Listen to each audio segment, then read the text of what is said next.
नमस्कार, मी श्रुती. महासप्ताह या आमच्या महाराष्ट्र विशेष बुलेटिनमध्ये तुमचं अगदी मनापासून स्वागत आहे. या विशेष बुलेटिनमध्ये आपण आढावा घेणार आहोत या आठवड्यातील ठळक घडामोडींचा.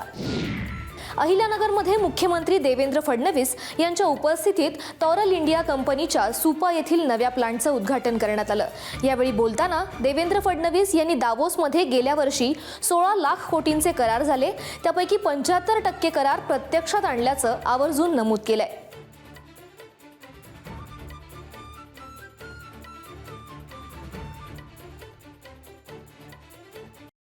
दावोसमध्ये गेल्या वर्षी आम्ही 16 लाख कोटीचे करार केले होते.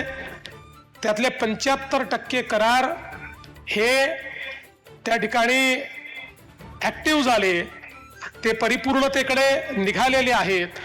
आणि त्यातलाच एक करार हा आजचा आहे की जो 2025ला दावोसमध्ये भरत गीते आणि मिस्टर लोथार यांच्या सोबत आम्ही त्या ठिकाणी केला. आणि मला असं वाटतं की ज्याला लाइटनिंग स्पीड म्हणतात, अशा स्पीडमध्ये भरत गीतेंनी तो या ठिकाणी अस्तित्वात आणला आणि आज प्रत्यक्ष त्याचं उद्घाटन करण्याकरता आम्ही येतो आहोत. पुढची बातमी आहे नागपुरात नुकत्याच पार पडलेल्या ॲडव्हान्टेज विदर्भ 2026 या महोत्सवाची.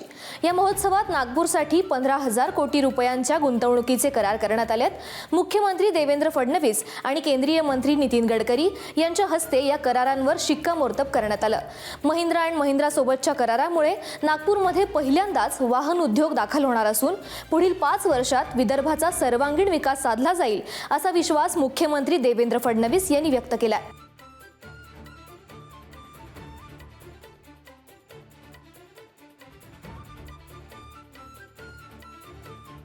विशेषतः यातला महिंद्रा अँड महिंद्राचा जो MOU आहे हा अतिशय महत्त्वाचा MOU आहे. पहिल्यांदाच ऑटोमोबाईल क्षेत्रातली इन्व्हेस्टमेंट ही विदर्भात नागपूरमध्ये आलेली आहे. महिंद्रा अँड महिंद्रा ही अतिशय आधुनिक नेक्स्ट जेन अशा प्रकारचं जे त्यांची कार आहे, SUV आहे, तिची फॅक्टरी इथे टाकते. महिंद्राचा विचार केला तर जवळपास 10,000 लोकांना रोजगार मिळेल. काय झालं की आमच्याकडे त्यांच्याशी चर्चा केल्यानंतर लगेच चर्चा पूर्ण करून आणि MOU पर्यंत नेण्याचं काम आमच्या इंडस्ट्री विभागाने केलं आहे. हे एक नवीन रेकॉर्ड आम्ही केला आहे. वळूयात पुढच्या बातमीकडे.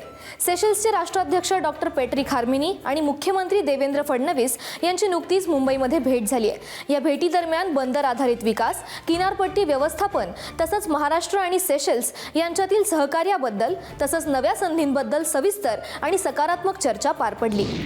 या पुढची बातमी आहे देशासोबतच महाराष्ट्रासाठी आनंदाची. ICC अंडर-19 विश्वचषक 2026 जिंकल्याबद्दल मुख्यमंत्री देवेंद्र फडणवीस यांनी टीम इंडियाचं अभिनंदन केलंय. महाराष्ट्रातील विरारच्या आयुष म्हात्रे यांच्या नेतृत्वाखाली भारतीय संघानं शानदार कामगिरी केल्याचं सांगत हा क्षण महाराष्ट्रासाठी अभिमानाचा असल्याचं मुख्यमंत्र्यांनी अधिकृत एक्सपोस्टमध्ये नमूद केलंय. पुढची बातमी आहे गडचिरोलीतून. गडचिरोलीतील नारायणपूर सीमावर्ती भागात सुरू असलेल्या नक्षलविरोधी मोहिमेत C60 पथकानं माओवाद्यांचे 2 तळ उद्ध्वस्त करत 7 माओवाद्यांचे मृतदेह आणि 5 अग्निशस्त्रे हस्तगत केली आहेत. मात्र या कारवाई दरम्यान C60 पथकातील जवान दीपक चन्ना मडावी वीरमरण पावलेत. त्यांच्या कुटुंबियांना राज्य सरकारची मदत आणि विविध लाभांसह 2,25,00,000ची आर्थिक मदत आणि एका सदस्याला शासकीय नोकरी देण्यात येणार असल्याची माहिती मुख्यमंत्री देवेंद्र फडणवीसांनी दिली आहे. आमच्या पोलिसांनी जे हे केलेलं कार्य हे अत्यंत मोठं आहे. दुर्दैवाने याच्यामध्ये एक आमचा पोलीस देखील शहीद झालेला आहे. पण दुर्दैवाने इतका अंधार होता की त्याच्यामुळे ती गोळी लागली आणि ते शहीद झालेले आहेत. त्यांनाही मी या ठिकाणी आदरांजली अर्पित करतो आणि त्यांच्या कुटुंबाची पूर्ण काळजी आम्ही घेऊ. पण मला असं वाटतं की आमच्या पोलिसांच्या वीरतेमुळे एक अतिशय चांगला उपक्रम या ठिकाणी झालेला असल्यामुळे पोलीस विभागाचं मी मनापासून अभिनंदन करतो. वळूयात पुढच्या बातमीकडे. मुंबई पुणे द्रुतगती महामार्गावर झालेल्या वाहतूक कोंडीसारखे प्रकार भविष्यात घडू नयेत यासाठी विशेष आपत्कालीन वाहतूक आराखडा मुंबई पुणे द्रुतगती महामार्गासाठी तयार करण्याचे निर्देश उपमुख्यमंत्री एकनाथ शिंदे यांनी MSRDC आणि पोलिसांना दिले आहेत. या बातमीसह बुलेटिनमध्ये वेळ झाली आहे इथेच थांबण्याची. ताज्या अपडेट्स जाणून घेण्यासाठी पाहत रहा ABP माझा.